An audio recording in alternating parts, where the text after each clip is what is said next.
दोस्तों जितने भी हमने वीडियोस बनाई है फार्मेसी के ऊपर, मतलब कि डी फार्मेसी, बी फार्मेसी या एम फार्मेसी के ऊपर, उसमें कई सारे सवाल आप लोगों के हमारे पास आए, जिसमें आप लोगों ने हमसे पूछा कि फार्मेसी कैसे की जाए, मतलब कि एम फार्मेसी में एडमिशन कैसे लिया जाए, क्या एलिजिबिलिटी होगी, फीस क्या होगी, एम फार्मेसी करने के लिए क्या बी फार्मेसी ही जरूरी है, क्या डी फार्मेसी के बाद भी एम फार्मेसी किया जा सकता है, एम फार्मा कितने साल का होगा। ऐसे कई सारे सवाल हैं आपके दिलों में जो कि लगातार आप हमसे पूछते हैं। आज मैं आपको एम फार्मा के ऊपर बताने वाला हूं बहुत कुछ, क्या एलिजिबिलिटी होगी, क्या फीस होगी, क्या ड्यूरेशन इसका होगा। तो आज के अपने इस वीडियो में हम आज बात करने वाले हैं एम फार्मेसी के ऊपर। ज्यादा कुछ जानने के लिए दोस्तों एम फार्मेसी के बारे में बने रहिए हमारे इस वीडियो के साथ।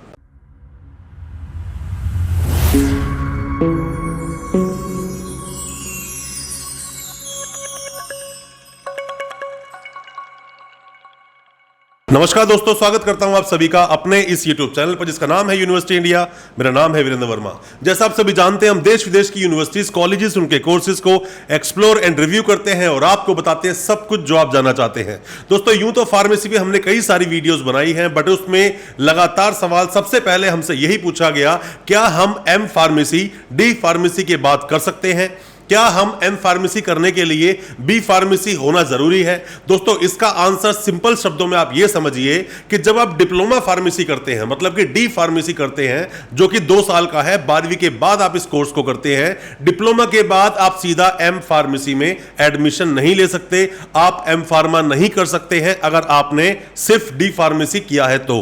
उसके लिए बी फार्मेसी मतलब कि बैचलर ऑफ फार्मेसी का होना जरूरी है अगर आप एम फार्मेसी में एडमिशन लेना चाहते हैं। क्योंकि या फिर आप इतना कर सकते हैं कि अगर आपने डी फार्मेसी किया है तो बी फार्मेसी में एडमिशन आप अगर लेंगे तो वहां पर लेटरल एंट्री में आपका एडमिशन हो जाएगा, मतलब कि सेकंड ईयर में एडमिशन होगा, फिर आपको 3 इयर्स की एजुकेशन लेनी होगी। क्योंकि ये 4 ईयर का प्रोग्राम होता है बैचलर ऑफ फार्मेसी। जब तक आपने वो कंप्लीट नहीं किया तब तक आप एम फार्मेसी कर नहीं पाएंगे। और एम फार्मेसी की ड्यूरेशन की अगर हम बात करें वो होता है 2 साल का। 2 साल की आपकी एम फार्मेसी होती है, जो कि अगर आपने बैचलर ऑफ फार्मेसी की है किसी भी रिकॉग्नाइज कॉलेज से, रिकॉग्नाइज यूनिवर्सिटी से, जिसके पास एफिलिएशन था, मतलब कि जिसके पास मान्यता थी पीसीआई की, फार्मेसी काउंसिल ऑफ इंडिया की, तो आप बिल्कुल एम फार्मेसी कर सकते हैं। अगर आपने किसी ऐसी जगह से फार्मेसी की है, मतलब कि बी फार्मेसी की है, जिसके पास पीसीआई का अप्रूवल नहीं था, तो आप एम फार्मेसी नहीं कर पाएंगे।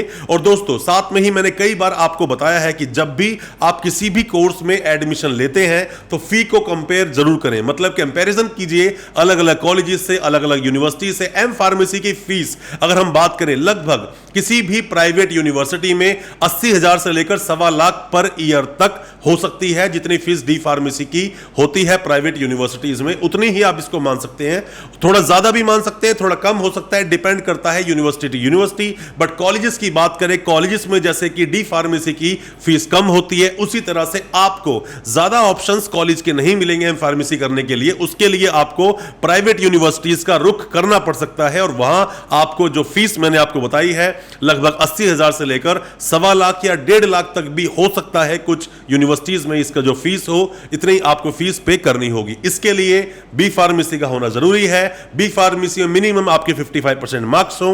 फीस मैंने आपको बता दी है। किसी भी कॉलेज, किसी भी यूनिवर्सिटी के पास पीसीआई का अप्रूवल था, अप्रूव करने के बाद में और उस अप्रूवल को चेक करने के बाद में आपने बी फार्मेसी की है, उसके बाद तो एम फार्मेसी में आप एडमिशन जरूर ले सकते हैं। और एम फार्मेसी से जुड़े हुए जितने भी सवाल आपके दिल में है आप हमसे जरूर पूछिए, ताकि हम उसमें डिटेल में आपको बता सकें। और कोई भी डाउट है एडमिशन को लेकर या किसी भी चीज को लेकर, आप हमें कमेंट बॉक्स में जरूर बताएं, ताकि उन डाउट्स को हम क्लियर कर सकें, या आप हमें व्हाट्सएप करें एडमिशन की असिस्टेंस के लिए भी। दोस्तों उम्मीद करता हूं आज का हमारा वीडियो अच्छा लगा होगा।